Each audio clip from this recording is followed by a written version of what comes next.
Bom dia! Mais uma live, né? Pensou que eu não vinha, né? Cheguei tarde. Pensou que eu não vinha, mas eu vim. Meu nome é Graziela Leão. Se você é novo por aqui, deixa eu me apresentar. Meu nome é Graziela Leão, sou escritora, sou teóloga. E durante esses 30 dias a gente está fazendo um apanhado de lições poderosas para a gente aplicar na nossa vida. E se você tá chegando por aqui e você fala, Grazi, o que é esse canal? O que significa isso aqui? O que você está fazendo? Eu tenho estudos bíblicos para você, para sua vida alavancar, para você destravar e entender o que está acontecendo na tua vida, sair dessa inércia onde você se colocou e começar a entender como a Bíblia me faz destravar.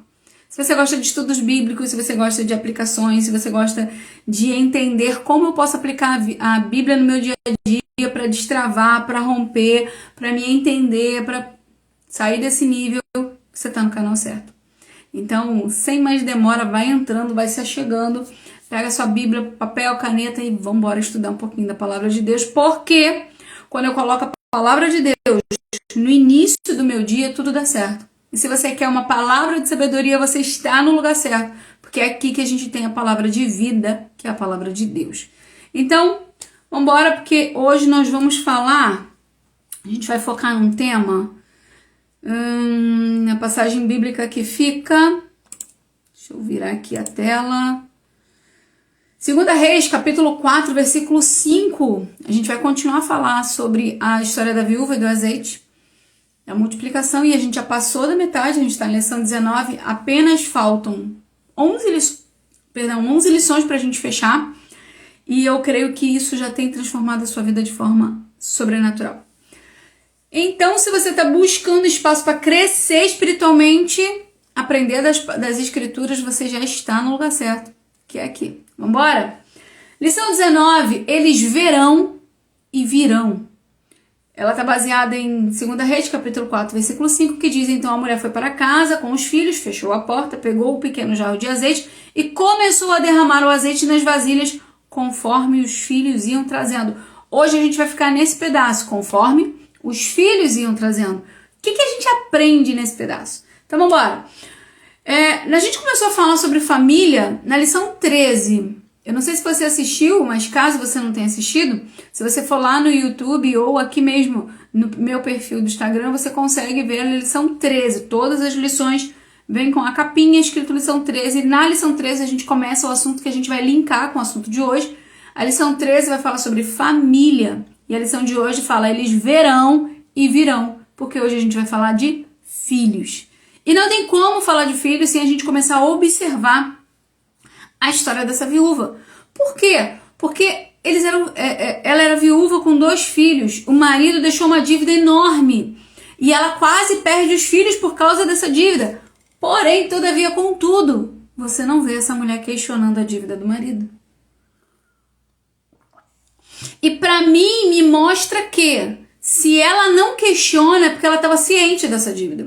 Se ela não debate é porque ela sabia de certa forma dessa dívida e ela não coloca sobre o marido culpa alguma. Simplesmente, ela entende que ele tem uma dívida, só que ele morreu. E eu já falei sobre isso, as pessoas morrem. A gente não tem como simplesmente culpar alguém pela pessoa ter morrido. Ninguém escolhe morrer, a não ser quem se suicidou. Mas aí é uma outra questão.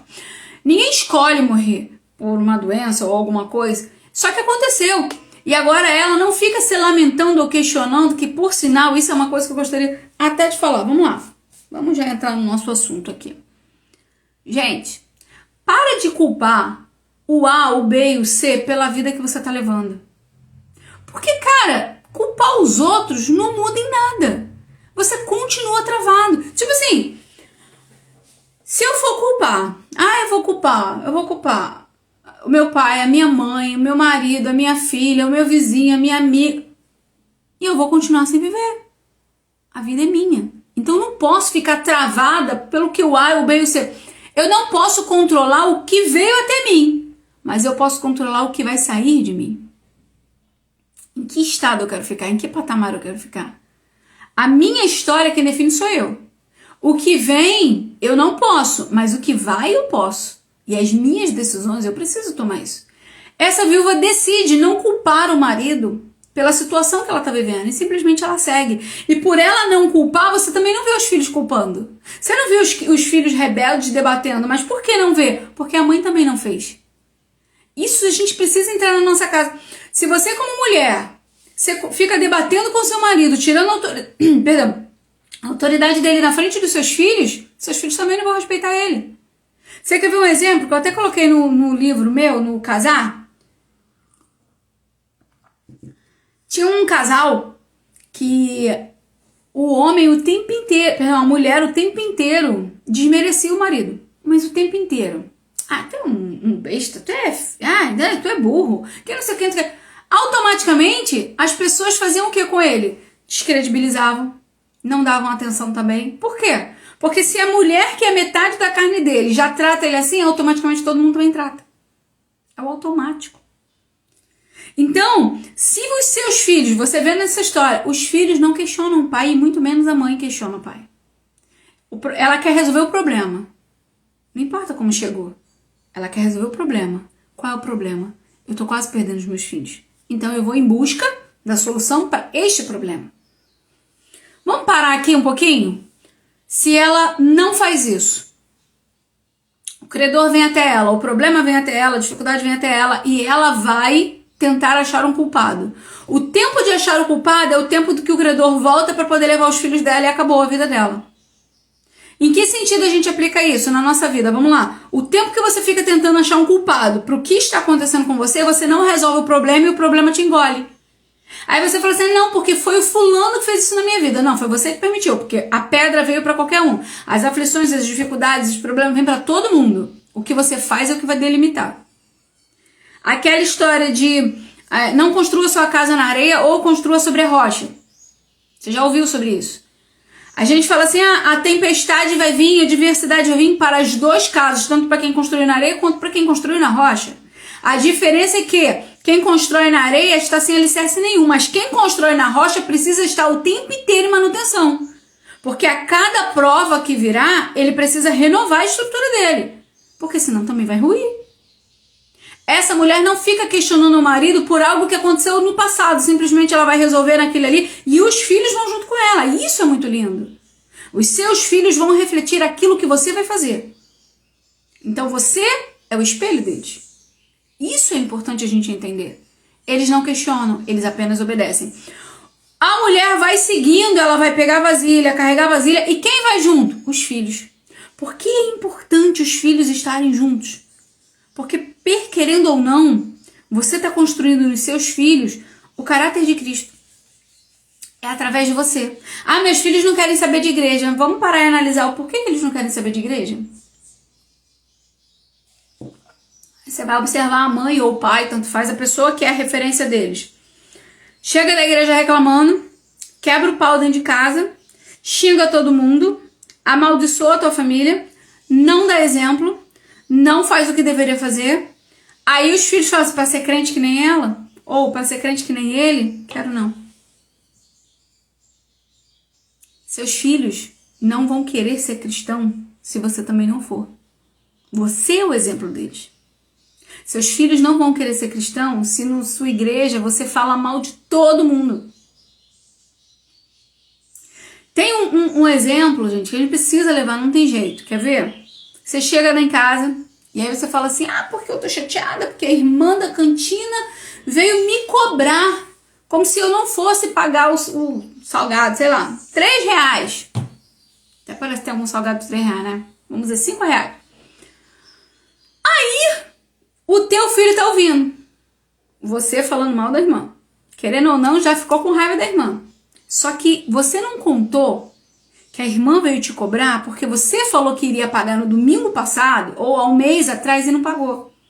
Seu filho não tem essa maturidade de entender que isso é um assunto extra. Aí ele já começa a linkar. Igreja é uma coisa ruim. Aí você chega, porque, gente, ninguém é do nada. O povo vai carregando aos poucos, vai enchendo o copinho aos poucos. Mas o copo derramou porque foi enchido, mas encheu como? Aos poucos. Aí no outro culto ele vê, não, porque o pastor tal falou isso, porque o irmão falou aquilo. E ele só tá ouvindo. Seu filho não tem a mesma maturidade que você. Aí cresce, Aí eu falei, não, meus filhos não querem ir pra igreja. Por que será? Gente, eu trabalho com adolescentes. Na verdade, eu trabalho com família inteira agora. E aí você não tenta esconder nada da sua família, porque a sua família sabe quem é você de verdade. Não tem como esconder. Seja verdadeiro com a sua família. Porque até para isso eles vão precisar disso para poder ter base para ser cristão ou não.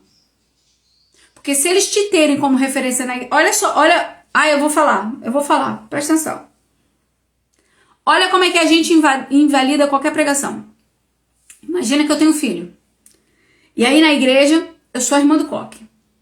Trago revelação, eu falo, não sei o que. Mas chega em casa, eu pego a minha máscara, tiro e brigo com família, brigo com meu marido, paro de falar com meu marido, xingo meus filhos, amaldiçoo todo mundo, faço escarcel, faço um inferno dentro da minha casa.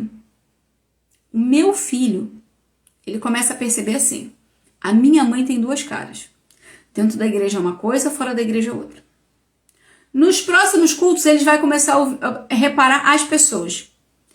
Aquele pastor tá mentindo. Não, porque ele não pode ser essa bênção aqui na igreja. Provavelmente ele é igual a minha mãe. Porque aqui na igreja ele é bom, mas em casa ele faz tudo de errado. O seu comportamento invalida qualquer pregação, qualquer sermão, qualquer ajuda, qualquer discipulado. Você é a métrica. Não tem como.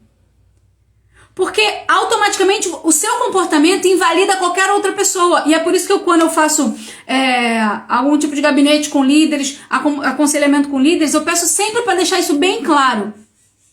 Seu pai e sua mãe pode até não ser o exemplo, mas existem pessoas que são o exemplo. Porque senão você invalida tudo. O seu comportamento. Por isso que eu falo muito, não queira que os seus filhos sejam cristãos. Seja cristã. E eles vão querer também. Você tem que ser o exemplo principal. A testemunha ocular de tudo. Não tem como seus filhos serem cristãos e amarem a Cristo se você é um cristão falso. Desculpa te falar isso numa sexta-feira, mas eu precisava desabafar. Vambora.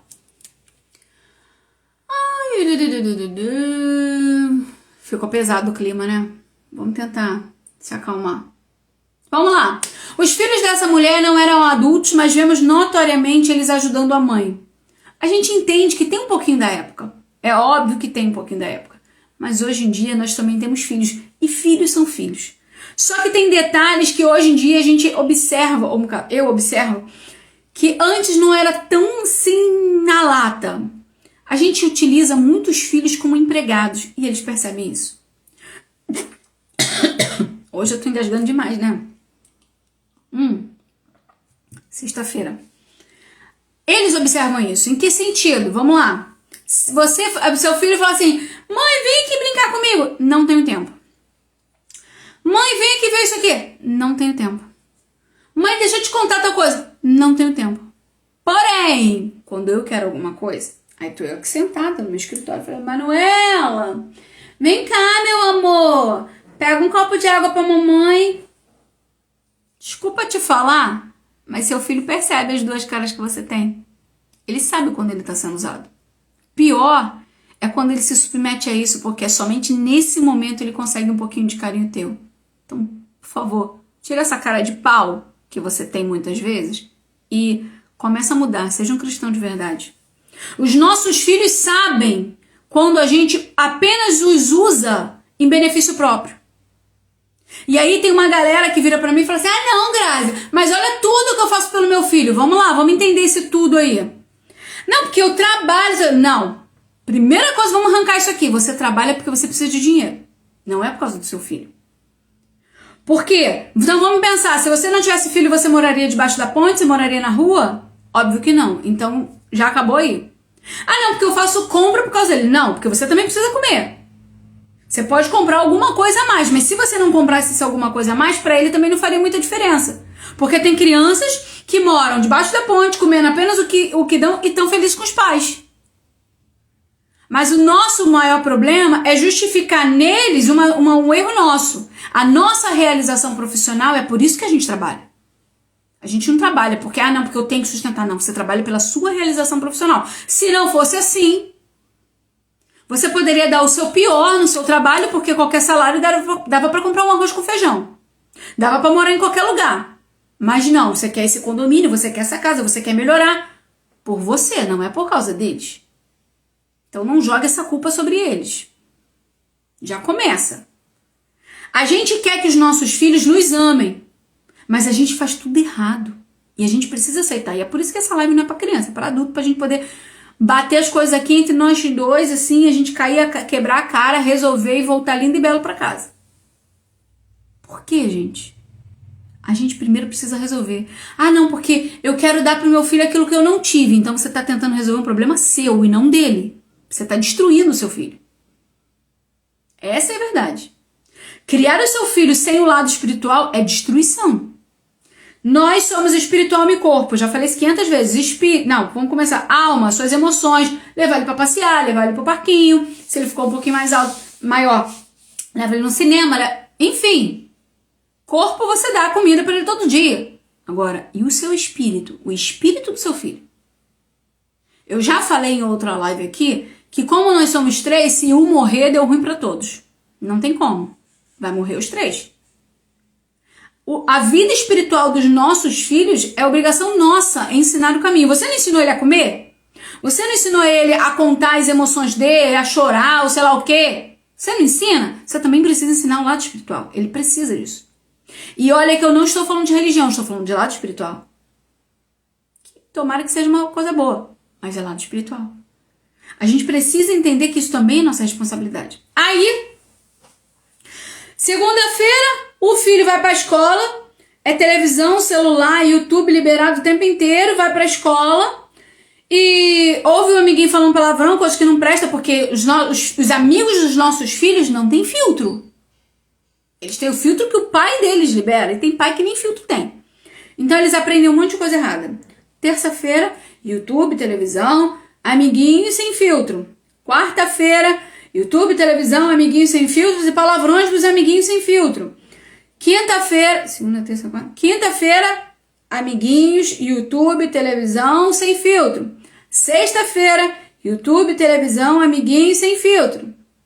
Tá acumulando. Sábado, YouTube, televisão, YouTube, televisão, YouTube, televisão. Porque levar seu filho pra passear a gente já não gosta. A gente quer que fique ocupado o dia inteiro. Domingo, YouTube, televisão, YouTube, televisão, YouTube, televisão. Opa, 6 horas da noite, vou levar meu filho pro culto. Aí ele vai pro culto.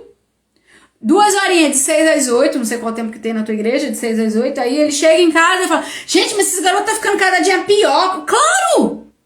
Olha quanto tempo ele só se encheu de coisa que não presta e você tá levando ele em 2 horinhas de culto e acha que 2 horinhas vai fazer diferença? 2 horinhas contra 6 dias que ele ficou. Eu vou te falar de novo. Eu sei que você não vai gostar, mas você vai ouvir. Você tá destruindo seu filho. Aí depois ele vai crescer. E ele não vai ter noção nenhuma, porque foi você que destruiu ele. Desculpa te falar isso, mas eu precisava. Relacionamento familiar precisa de união. E união precisa de tempo. Não tem como fazer um relacionamento sem tempo. Não tem como fazer um relacionamento onde cada um tá lá no seu celular.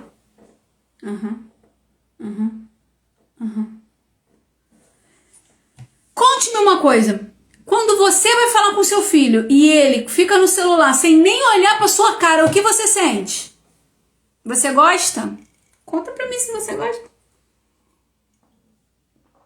Óbvio que não.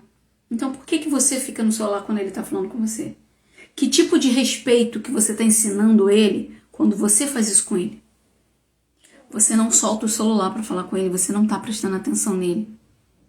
Então você tá ensinando a ele que quando você for falar com ele, ele também tem que pegar o celular. Oi, mãe. Quê? Você é o exemplo. Você é o espelho. Ai, Jesus, me ajuda. Ora por mim aí, gente. Falei sobre isso aqui. Nossos filhos são herança. Salmo 127, versículo 3. Estou na tradução hoje de King James. Olha que Bíblia linda, gente. Que linda. Sou apaixonada. Essa é a Bíblia King James para mulheres. Eis que os filhos são herança do Senhor e o fruto do útero é a sua recompensa. Pega aqui para eu te explicar esse versículo rápido. Seus filhos são herança. Herança é aquilo que a gente recebe do nosso pai. Só que a gente tem que cuidar. Porque de certa forma não é nosso. O trabalho em fazer não foi nosso. O nosso trabalho é simplesmente cuidar para que aquilo prospere. Só que aí a Bíblia vem e fala, o fruto do útero, o que sair dessa herança que é seu galardão, que é sua recompensa. Então você não tem que pegar o seu filho e tratar ele como um bibelô. Não, seu filho é herança, você tem que tratar ele da forma correta, com amor, com carinho, com respeito, porém, ele precisa te dar lucro, ele precisa te dar recompensa, porque a recompensa que vem dele, o fruto que vem dele, é que é a sua recompensa. O fruto que vem dele é o que vai te gerar alegria. O fruto que vem dele é o que vai te dar contentamento. Você pegou essa? Por quê? Porque não são os nossos netos que a gente tem que destruir, como a gente gosta de falar. Não, a gente vai... não, você tem que educar os seus filhos. Tem uma frase que diz assim, quem educa filho não cria neto. Quem educa o filho não cria o neto, porque o filho sabe a responsabilidade que tem. E aí sim, o seu neto não é um peso para você, o seu neto é a sua alegria. Porque ele tem um pai e uma mãe para educar. É diferente de um avô ou uma avó ajudar. Não é isso. Mas a responsabilidade principal é sua. Foi você que gerou. Eu não posso jamais passar toda a minha responsabilidade de mãe para minha sogra. Minha mãe já é falecida e a minha mãe do coração, ela tem outros filhos. Mas, de qualquer forma, a responsabilidade da Manu é minha e do pai dela. Quem educa filho não cria neto. Mas a minha filha é a alegria dos avós dela. E é aí que tem que ser. Ah, não, porque eu quero sair, minha mãe tem que ficar. Sua mãe não tem nada. Você quer sair? A obrigação é sua de carregar seu filho ou de ficar em casa com ele. Ah, não, porque eu quero fazer tal coisa e vou... Não. Ela não tem sobre si, ela puder fazer, se ela quiser fazer. Ah, não, porque é um absurdo, a minha mãe não quer ficar com meus filhos. Mas ela não tem que ficar. Quem fez o filho, que fique com o filho. Eu sei que é difícil ouvir, mas olha, a live de hoje tá pesada, hein? Mas vambora, né? E outra, herança. Herança não é uma coisa que a gente pede muito não, tá? A gente recebe. Você recebeu, agora segura teu filho porque ele é teu. Então vamos embora. Nós temos que ensinar os nossos filhos a amar a Cristo. Mas como ensinar o filho a amar um Deus que o filho tá vendo? Tá vendo? Olha só. Olha a diferença. Vamos contar essa viúva. Os filhos viram Deus mandar ela pegar vasilha. Os filhos viram ela obedecer a Deus e buscando vasilha. Obedecer a Deus e buscando algo que ela nem sabia se contraria. E buscando algo que ela nem sabia se daria certo. E buscando algo que ela nem sabia se iria ter sucesso, mas os filhos viram. E eles também viram na hora que a mãe bateu na porta de alguém e eles testemunharam a fé da mãe. Eles também viram na hora que ela se esforçou para bater na porta de mais alguém que ela não queria, mas em obediência a Deus ela fez e ela foi recompensada por isso. Os filhos viram o tempo que ela demorou para carregar, obedecendo a uma direção que ela nem sabia se daria certo. Os filhos viram ela se esforçar, carregando um peso, onde quando ela poderia simplesmente apenas o entregá-los, mas os filhos viram ela fazendo todo o possível para ficar com eles. Os filhos viram ela dando o suor dela para que eles tivessem uma outra oportunidade de vida.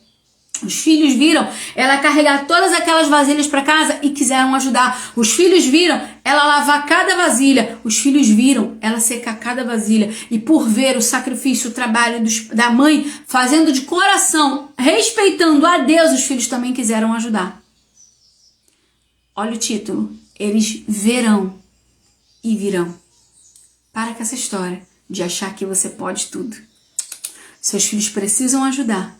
Mas eles precisam querer ajudar. E para querer, eles precisam ver que você precisa de ajuda. Que você precisa da presença deles. Que você deseja a presença deles. Por quê? A gente tem uma geração de pais onipotentes que podem tudo. Mãe, deixa eu te ajudar. Não precisa não, filho, eu faço. Mãe, não precisa, eu faço. E isso bate aqui também. Não é só com você não, aqui também. Por quê? Se a minha filha não puder me ajudar, ela nunca vai aprender. Se a minha filha não puder estar junto comigo, ela nunca vai fazer. Porque ela não aprendeu, ela só vai aprender ali. E só aprende quem erra. Ela precisa aprender errando. É importante também. Segue. E aí eles viram a quantidade de vasilhas que ela pegou, totalmente improvável a quantidade, porque quando você sai para buscar algo, você acha que cada vizinho vai te dar 1 ou 2. Mas a Bíblia fala que foi tanto azeite, ou seja, se foi tanto pote que ela conseguiu pegar, que sobrou. Então, todavia, contudo, ela se esforçou. Eles viram o milagre na vasilha, no carregar, no lavar, no secar, no transbordar. Pensa aqui comigo. Por mais que esses meninos, vamos conjecturar para a nossa vida, fossem para o dia de hoje, eles fossem para a escola. Aí o amiguinho fala assim, não, porque eu tô passando uma situação difícil. Ou seus filhos têm um milagre para contar. Seus filhos têm testemunho para contar porque eles participaram do milagre. Mas como os nossos filhos vão falar de Cristo se eles não têm experiência com Cristo?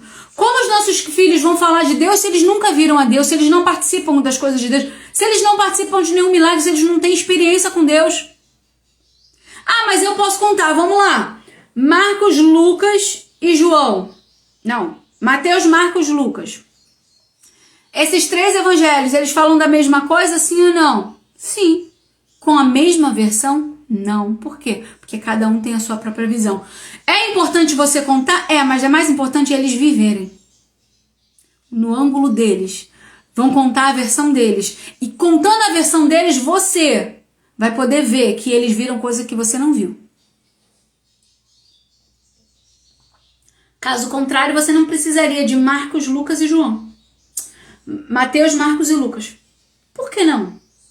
Cada um deles tem uma visão diferente da mesma cena. E cada visão diferente nos faz completar a cena, porque a gente não estava lá completamente. Nem essa viúva estava lá completamente. Sabe por quê? Olha daqui, a minha sala é um retângulo. Eu tô do lado de cá. Vamos dizer que algo aconteça aqui, bem aqui. Eu consigo ver essa visão daqui, mas eu não sei essa visão daqui. Eu não sei a visão de cá e eu não sei a visão de cá. Quando ela permite que os filhos participem, significa que ela está deixando a visão dela, porém depois ela vai aprender com a visão dele, depois ela vai aprender com essa visão também. Você consegue pegar? Deixa os seus filhos participarem do milagre, você vai agradecer a Deus por isso, lá na frente. Agora a gente tem filhos que também questionam sem saber, porque a gente não quer contar, quer ver? Eu conversei com um adolescente numa época e ele falava assim, eu não quero saber Deus não. Se Deus que faz eu passar fome, faz o meu pai ficar desempregado. Vamos analisar uma cena. O pai da criatura não gosta de trabalhar. O pai da criatura não gosta de estudar. O pai dessa criança não gosta de trabalhar, nem de estudar e nem de ficar no emprego. Porque todas as vezes que ele fica no emprego, ele pede demissão. Ele se estressa e pede demissão. Aí a criança tá achando que é Deus que não abençoa. Pelo contrário, Deus está abençoando. É o pai dela que não tá querendo ficar no emprego nenhum. Então a gente tem que falar a verdade para os nossos filhos. Não, filho, o papai não estudou porque não quis. Tive oportunidade, mas não quis. Algo errado dentro de mim, não foi Deus, porque Deus abençoou a gente, mas eu não tive capacidade de ficar em emprego nenhum. E nem vontade. Caso contrário, a gente não seja sincero com os nossos filhos, a gente está botando a culpa em Deus. Porque você tem que orar para Deus abençoar a gente, mas Deus está tentando, mas você também não está colaborando. Tem coisa que, cara, não dá.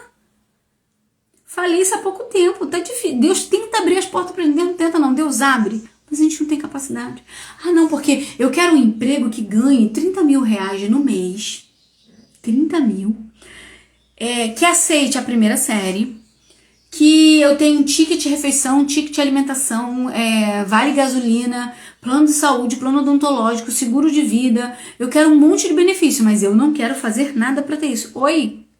Deus não despende. Se ele fizer isso tudo por você, você vai jogar fora. Por quê? Eu não quero estudar, não quero me profissionalizar, não quero trabalhar, não quero nada. Não quero me esforçar. Eu falei, não cai nada do céu, nem a chuva. A chuva cai da nuvem. Copiou essa?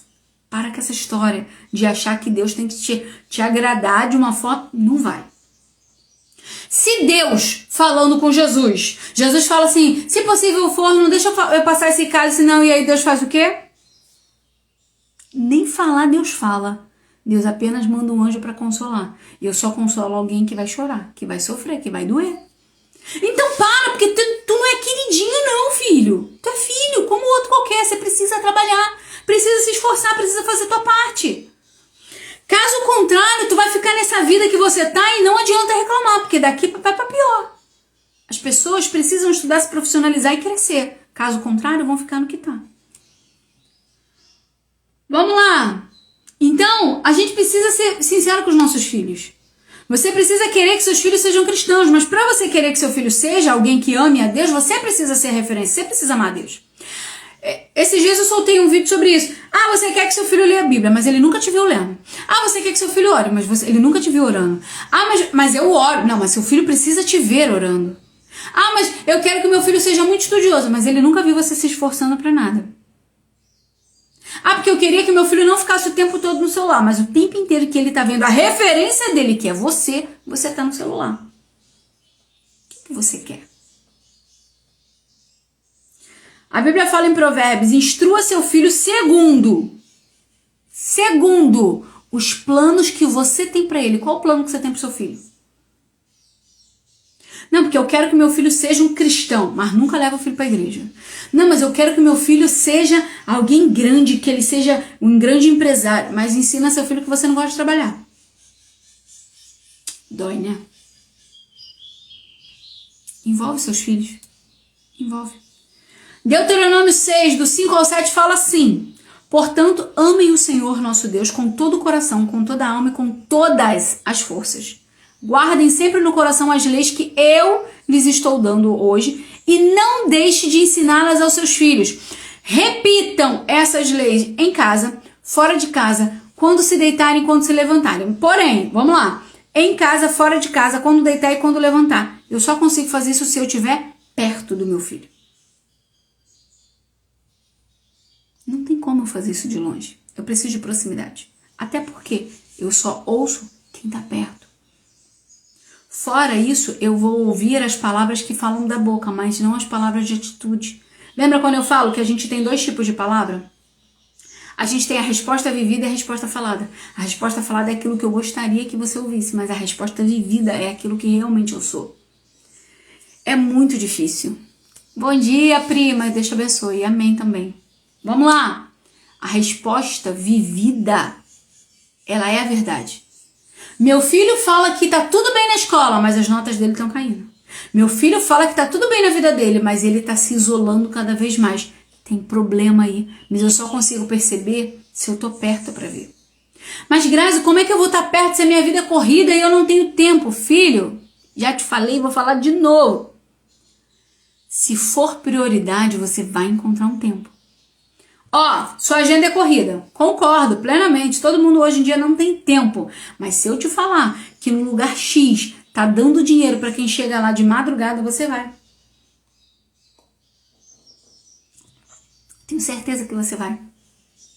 Tá, tem uma pessoa que gosta de ser contra e fala assim, eu não vou porque eu não preciso. Mentira, você vai. Vai. Ou você vai mandar alguém pra ir. Vamos parar com essa história da gente ser o contra. Porque ser o contra também vai ser contra. Quando Jesus voltar, ele vai falar, fica aí contra, porque eu não quero ninguém contra aqui no céu.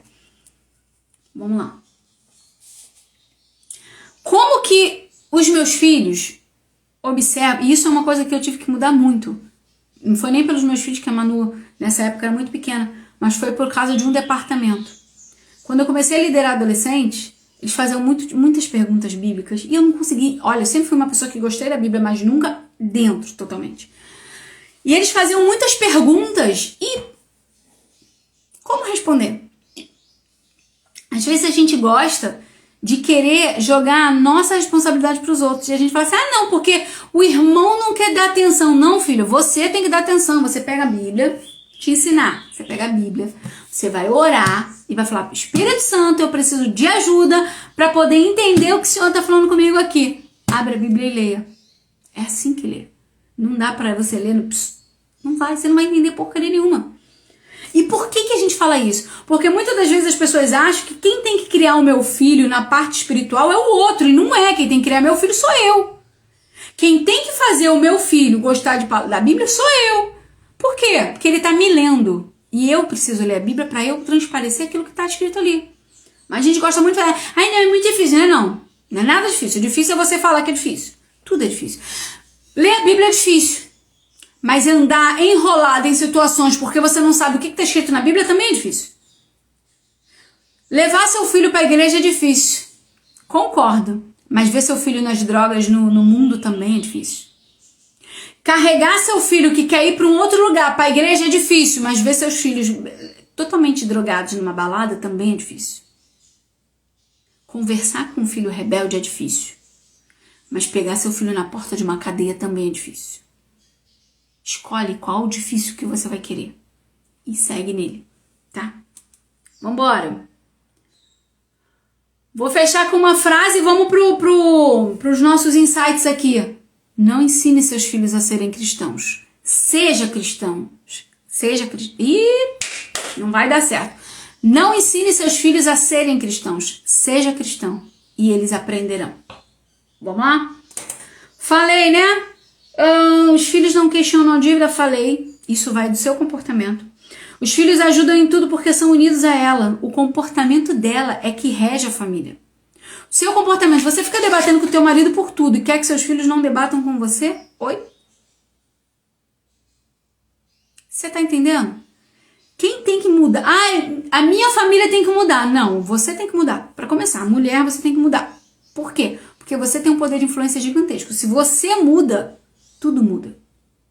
Aí fala assim, não, mas sabe por quê, Grazi? Eu conheço alguém que é uma irmã que é cristã há muito tempo e a família dela não quer seguir ela. Vamos parar e analisar um pouquinho? A irmã é cristã, mas permite tudo dentro da casa dela. A irmã é cristã, mas os filhos podem fazer o que quiser. Gente, para. Não existe ninguém perfeito. Todo mundo tem defeitos. Só que muitos dos nossos defeitos são o que impedem a nossa família de querer aceitar Jesus. Sabe por quê? O pensamento da família é mais ou menos assim. Se Jesus não muda ela, que está todo dia na igreja, por que ele vai me mudar? É tipo isso. Então, muda você primeiro. Para de ficar olhando o erro do filho, do pai, do marido, do avô. Não! Olhe os seus erros e peça ao Senhor para mudar em você, para que os seus filhos vejam a mudança que ele fez em você. E aí sim eles também vão querer. Não ensine seus filhos a serem cristãos. Seja cristão. E eles aprenderão. Vamos de novo. Não use seus filhos como empregados. Falei, presta atenção nisso, que isso está dando muito problema. Ame seus filhos de verdade. Honre seus filhos de verdade. Sirva a eles e eles também vão te servir. Não estou falando para você ser capacho deles, não. Ensine seus filhos a te ajudar. Mas também não seja onipotente, que você sabe fazer tudo sem ajuda, porque eles também não vão aprender. E se eles não aprender, eles não vão fazer por você. Outra coisa, honra seu pai e sua mãe. Sabe por quê? Porque os seus filhos estão vendo o tratamento que você dá a eles. Automaticamente, os seus filhos também darão a vocês. Filhos são herança, falamos que quem educa filho não cria neto e quem não educa filho cria neto. Ensine seus filhos a amar a Deus. Falei como? Amando a Deus. Sendo obediente, sendo servo, sendo humilde. Deus não te abençoa porque você não estuda. Falei também. Falei de Deuteronômio e fechamos com não ensine. Seja. O maior exemplo, a maior forma de ensinar alguém. Eita, que caiu ali, gente. O Durex. Maior forma de educar alguém é sendo. Aprendi isso hoje. Vamos sair dessa live hoje, 8h40, na hora, ó, cravado. Como? Como? Sendo. Apenas sendo. Tempo de igreja não define. Tempo de ministério não define. Tempo de sei lá o que você quiser com o tempo. Hoje é menos um. Menos um dia para Jesus vir te chamar. Menos um dia para o grande dia do juízo final. Menos um dia para o Senhor te chamar e falar assim, e aí, o que tem nas suas mãos? Aí você vai apresentar o que para Jesus? Que família você vai apresentar para Jesus? Que vida você vai apresentar para Jesus? Porque, cara, tu tá aqui. Jesus tem te abençoado tanto. Seja lá como tiver a tua vida, Jesus tem te abençoado. Você tá vivo. Você não tá entrevado dentro de um hospital. Você não tá numa cadeira de rodas. Seja mais grato. Grazi, e se a pessoa que estiver assistindo a live estiver numa cadeira de rodas? você está vivo. O Senhor tem te dado graça, o Senhor tem te dado força, oportunidade. Então vamos ser mais gratos, tá bom? Que seu dia seja abençoado, pleno, próspero. Que a partir de hoje você comece a fazer boas escolhas. Não ensine seus filhos a ser cristão. Lembra o que a gente está falando hoje? Seja cristão e eles aprenderão. Não importa como está a tua vida. Importa mudar o hoje, porque o amanhã vai ser melhor. Se o hoje você parar de ficar jogando as culpas para cima dos outros. Ai, porque eu não sou, porque ele não é. Ai, porque... Psh, acabou isso na nossa vida a partir de hoje. Eu vou ser a melhor versão que eu puder ser. Eu só preciso ser cristão hoje. Por quê? Porque basta o dia de hoje. Amanhã, Jesus já está lá amanhã. Que Deus te abençoe, vamos embora viver, porque hoje é sexta-feira. E amanhã é um dia totalmente diferente. Você quer saber o que vai acontecer amanhã? Volta aqui no meu perfil. Não tem live amanhã. Vou falar, gente, toda sexta-feira eu falo. Até amanhã, gente. Gente, é muito difícil falar isso pra mim. Amanhã é um dia muito especial. Não vou contar. Se quiser saber o que vai acontecer amanhã, volta aqui no meu perfil amanhã que você vai saber. E espero que você escreva alguma coisa pra mim no dia de amanhã. Que Deus te abençoe. Um dia abençoado. Paz!